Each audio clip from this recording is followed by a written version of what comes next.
Assalamualaikum warahmatullahi wabarakatuh. Nama saya Alia Sakinah Mulidamena Sibuan, NIM 20160100068.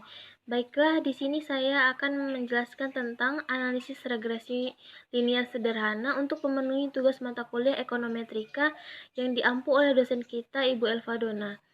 Video selengkapnya dapat kita tonton bersama. Terima kasih. Baiklah, Assalamualaikum warahmatullahi wabarakatuh. Di sini saya akan menjelaskan tentang analisis regresi linear sederhana. Analisis regresi linear sederhana ini digunakan ketika kita ingin memprediksi nilai pada satu variabel berdasarkan nilai variabel lain. Variabel yang ingin kita prediksi disebut variabel dependen atau terkadang variabel hasil atau kriterium. Variabel yang digunakan untuk memprediksi nilai variabel lain disebut independen atau terkadang variabel prediktor. Hasil analisis regresi linear sederhana ini ada 4, yaitu 1. Persamaan regresi, 2. Signifikansi persamaan regresi, 3. Garis regresi, 4. Koefisien korelasi dan koefisien determinasi. Untuk mempermudah teman-teman dalam memahami analisis regresi linear sederhana ini, kita akan masuk pada 3 buah contoh, yaitu X1 selanjutnya yaitu diperoleh beta sama dengan 3349,6 sama dengan 5,52 dan alfa yaitu 1,2 dikali 11,5 sama dengan 92,67, sehingga diperoleh hasil regresi yaitu Y sama dengan 92,67 ditambah 5,22 X1.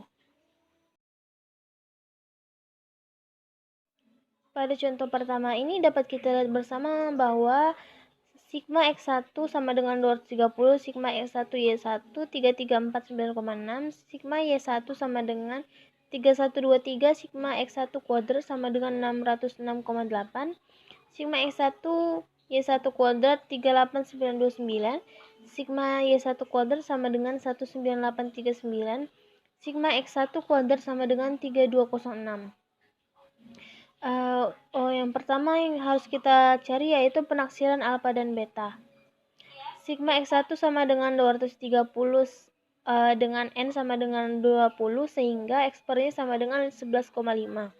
Sigma Y1 sama dengan 3120 dengan N sama dengan 20, sehingga Y-nya sama dengan 156,15.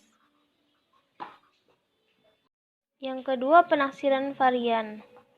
Sigma kuadrat sama dengan sigma I kuadrat per N dikurang 2 sama dengan sigma Y1 kuadrat dikurang B kuadrat dikali sigma X1 kuadrat per N dikurang 2. Dapat diperoleh hasilnya 74,98. Sehingga varian A sama dengan 74,98 dikali 3206 per 20 dikali 606,8. Hasilnya itu 19,81. Standar errornya itu akar dari 19,81 sama dengan 4,45. Dan varian betanya itu 74,98 dikurang 606,8 sama dengan 0,124. Standar error sama dengan akar dari 0,124 yaitu 0,35.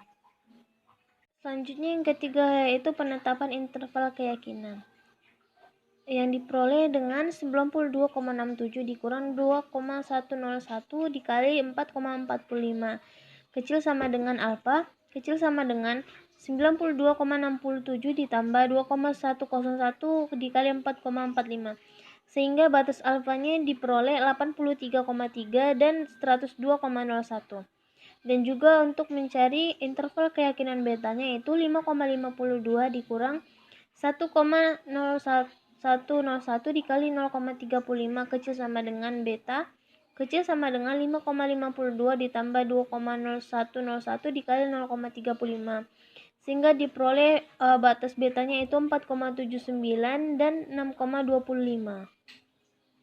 Dan yang terakhir yaitu pengujian hipotesis. Diketahui H0-nya sama dengan beta sama dengan 0, H1 sama dengan beta tidak sama dengan 0. Sehingga min T hitung 0,025, standar error kecil sama dengan beta kecil sama dengan plus T 0,025 sama dengan dikurang min T 0,025 kecil beta per standar error beta kecil sama dengan positif T 0,025 sehingga diperoleh 15,77 dan T sama dengan 2,101. Kesimpulannya yaitu H0-nya ditolak.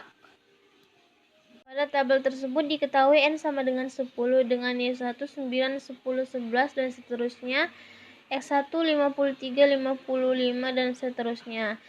X1 kuadrat 2809, X1 Y1, Y1 dikurang Y bar, X dikurang X bar, X1 Y1, X1 kuadrat, X Y1 kuadrat, E dan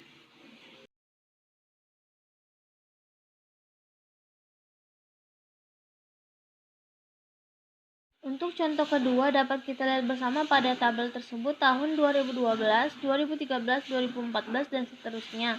Y sama dengan 9, 10, 11, 13 dan seterusnya. X sama dengan 53, 55, 58 dan seterusnya.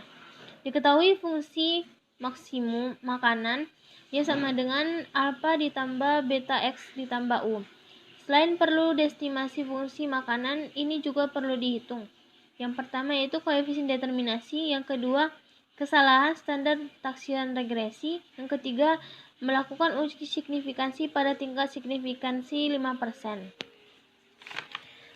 Untuk memudahkan teman-teman dalam mencari hasil tersebut, dapat teman-teman lakukan pada tabel berikut. Setelah teman-teman mengisi tabel-tabel pada tabel tersebut, untuk memudahkan teman-teman, maka B sama dengan sigma X1 Y1 per sigma X1 kuadrat sama dengan 97 per 652,4 sama dengan 0,14868. Alfanya itu Y bar dikurang B dikali X bar sama dengan 12 dikurang 0,14868 dikali 63,6. Hasilnya itu 2,54. Sigma kuadrat U sama dengan sigma E1 kuadrat per N dikurang 2 sama dengan 15,4764 per 8 sama dengan 1,93455.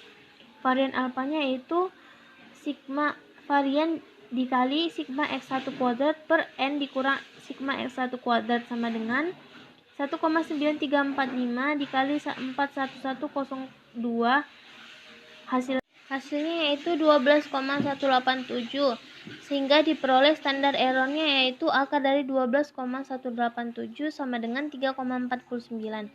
Varian betanya itu sigma kuadrat U per sigma X1 kuadrat sama dengan 1,93455 per 652,4 sama dengan 0,0029. Standar errornya itu akar dari 0,0029 sama dengan 0,054.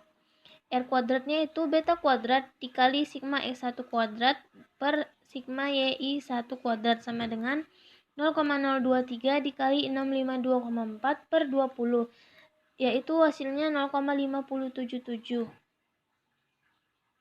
Ringkasan hasil analisis regresinya yaitu diperoleh persamaan Y sama dengan 2,54 ditambah 0,14868 X dengan R kuadrat sama dengan 0,577.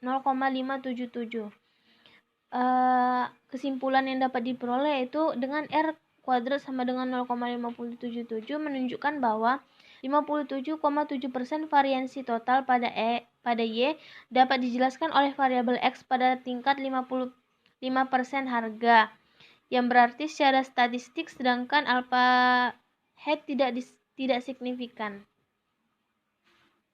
Selanjutnya untuk menambah pemahaman teman-teman dapat kita lihat pada video tersebut tahun pertama, kedua, ketiga, dan 4 dan kelima. Y sama dengan 10, 8, 9, 11, 7. X sama dengan 52, 58, 62, 61, dan 60. Hitung juga 1. Koefisien determinasi, kedua kesalahan standar penaksiran regresi, yang ketiga lakukan uji signifikansi pada tingkat signifikan 5%.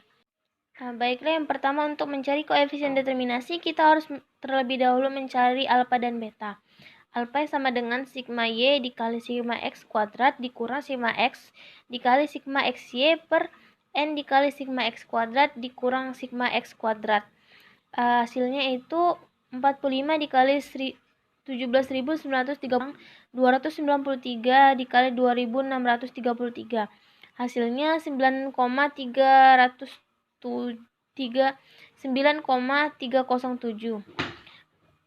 Beta yaitu N dikali sigma XY dikurang sigma X dikali sigma Y per N dikali sigma X kuadrat dikurang sigma X kuadrat. Hasilnya yaitu minus 0,0052.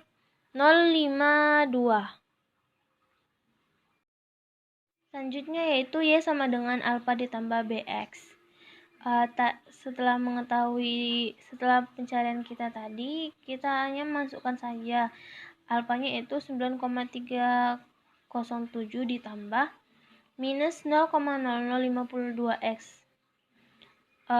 Di sini kita misalkan x-nya sama dengan 1 sehingga 9,307 dikurang 0,0052 sama dengan 9,3018. Selanjutnya itu kita misalkan juga x-nya sama dengan 5 sehingga 9,307 ditambah minus 0,0052 dikali 5 hasilnya 9,281. Nah, untuk mencari Y dengan rumus N dikali sigma XY dikurang sigma X dikali sigma Y per akar dari N dikali sigma X kuadrat dikurang sigma X kuadrat dikali N dikali sigma Y kuadrat dikurang sigma Y kuadrat. Dapat diperoleh hasilnya yaitu minus 0,0045 minus 0,045. Sehingga koefisien determinasi dari R itu adalah hanya kita kuadratkan saja. R kuadrat sama dengan kuadrat dari 0,0045 sama dengan 0,002025. Dan yang seterusnya yaitu kesalahan standar penaksiran regresi dengan rumus standar error sama dengan akar dari sigma Y kuadrat dikurang alpha dikali sigma Y per B dikali sigma XY per. Nah, untuk mencari kesalahan standar penaksiran regresi, kita harus mencari dulu standar errornya, yaitu akar dari sigma Y kuadrat dikurang alpha dikali sigma Y dikurang B dikali sigma XY per N dikurang 2. Hasilnya yaitu 1,814. Dan standar A-nya itu akar dari sigma X kuadrat dikali SE yang sudah kita cari tadi per N dikali sigma X kuadrat dikurang sigma X kuadrat. Hasilnya 2,91. Dan SYX sama dengan rumus SE tadi, dan diperoleh perolehannya juga sama, yaitu 1,814. Nah, yang terakhir yaitu uji signifikansi. H0 yaitu sama dengan 0, H1 yaitu tidak sama dengan 0, dan DF sama dengan 5 dikurang 1 dikurang 1 sama dengan 3, dan T hitungnya itu 2,3060, sehingga T hitungnya itu 0,0779 besar sama dengan minus 2,3060 atau minus 0,0779 kecil sama dengan 2,3060, artinya H0-nya diterima. Demikian penjelasan saya mengenai analisis linear regresi sederhana. Kurang dan janggalnya saya mohon maaf. Wabillahi taufiq wal hidayah. Assalamualaikum warahmatullahi wabarakatuh.